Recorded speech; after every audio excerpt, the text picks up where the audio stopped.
Everyone, how are you today? You're welcome to today's series. Today we conclude our discussion on the fourfold chord of relationship in marriages. We looked at philia already, that's the aspect of friendship. We looked at storge, the aspect of sibling. We looked at unconditional love as well when we discussed about the master, the teacher relationship, talking about stewardship and faithfulness. Again, we're looking today about the eros aspect, and that is the relationship between the man and the woman. In Ephesians chapter 5, Paul was talking to the people and he wrote about the relationship between the church and Christ as between groom and bride. And in this perspective, people usually start this passage from verse 22. That is not polite. That is not true. It starts from verse 21. In verse 21, Paul was talking about mutual submission. So the role of the woman, as Paul began to start from verse 22, is more about submission. More about submission.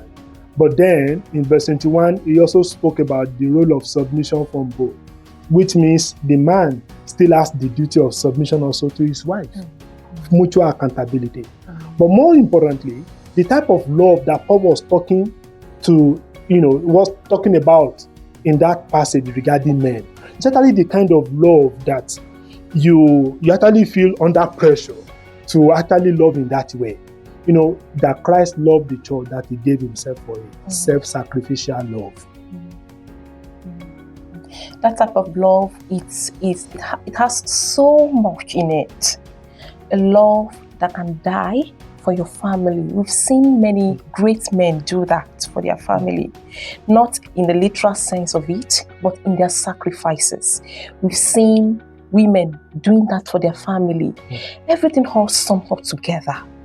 Both men and women, both wife and husband, should have that sense of love in your home. Like, I know my husband will do everything he has in his power. Will do anything for me, for our children.